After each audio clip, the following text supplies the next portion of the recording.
The town of Black Hollow had always been quiet. Nestled deep in the misty woods of Maine, it was the kind of place where everyone knew each other, and secrets buried themselves under layers of polite smiles and nods. But when the fog rolled in, thick, impenetrable, clinging to the old Victorian houses and the gnarled trees like a living thing, people locked their doors, shut their windows, and waited for it to pass, because they knew what came with the fog. The stories had been whispered for generations, tales of figures seen moving in the mist, of voices calling from the gloom in familiar tones, of those who stepped outside and were never seen again. Some said it was just superstition, a relic of old folklore that had no place in the modern world. But those who had lived in Black Hollow long enough never dared to test the truth. Until the summer of 998. It started with Jeremy Whitmore. A high school senior with more arrogance than sense, he had laughed off the warnings of his elders. One night, emboldened by a few too many stolen beers and a group of friends egging him on, he had stepped into the fog. He never came back. The search parties combed the town, but the mist had been too thick, too endless, swallowing their flashlights whole. When dawn finally broke and the sun burned away the last wisps of fog, Jeremy was nowhere to be found. Not a footprint, not a dropped beer can, not a single trace of him. And then the whispers began. At first it was just one or two people, insomniacs and night workers, people awake when the rest of the town was locked away. They reported hearing voices outside their windows, soft and distant. Jeremy's voice, calling their names, laughing. Then the others heard it. Doors rattled. Shadows moved where no light should have cast them. And always just beyond the sightline, in the thick of the fog, were figures standing still, watching. It wasn't just Jeremy anymore. Black Hollow began to unravel. Some people packed up and left, refusing to be part of whatever haunted their town.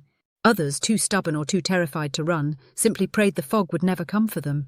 But it did.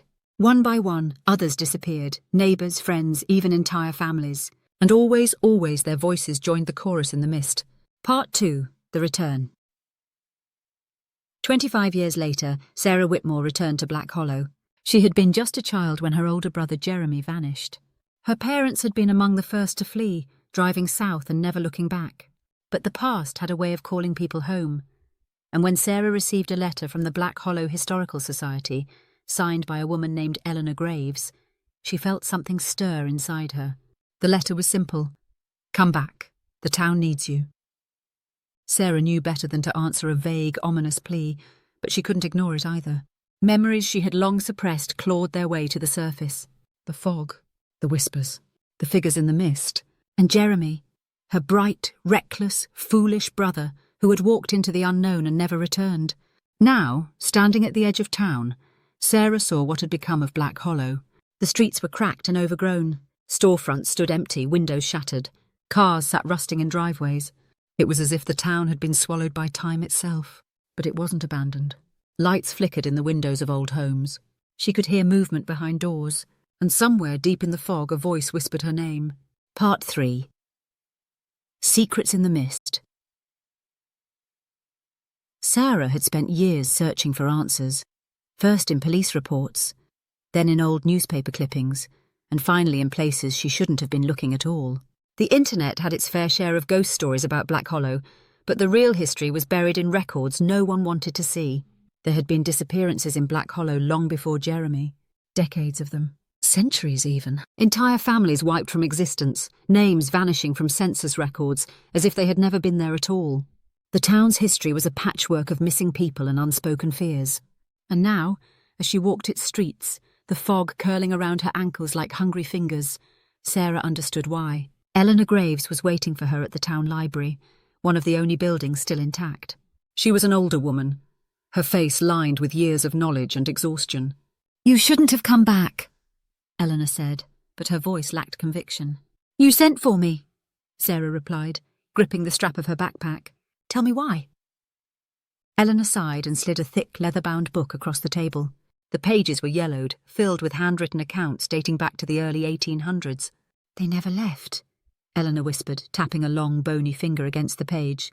"The ones who disappear, they stay in the fog, watching, waiting." Sarah felt a chill run through her. "For what?" Eleanor looked up, eyes haunted. "For us." Part 4.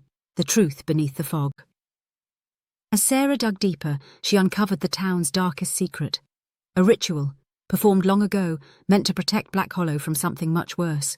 But the ritual had gone wrong. Instead of keeping evil at bay, it had trapped it within the mist, feeding on those foolish enough to step into it. And now it wanted out. The fog thickened, creeping through the cracks in the doors, slithering beneath window panes. Shadows moved within it, taking form. And as Sarah turned to flee, she heard it. The voice she had feared and longed for since she was a child. "Sarah," Jeremy's voice called from the mist, just beyond her reach. "Come with me." Her breath caught. She knew it wasn't him. Not anymore. But that didn't mean she wouldn't have to face him. Taking a deep breath, she stepped toward the door, gripping the old leather book tighter. The only way to end this was to go into the fog herself. To finish the ritual. To break the cycle. As she stepped into the mist, it closed around her, swallowing her whole. The voices rose in a deafening chorus, some pleading, some warning, and one, unmistakably, calling her home. Then silence, and the town of Black Hollow waited once more. The end.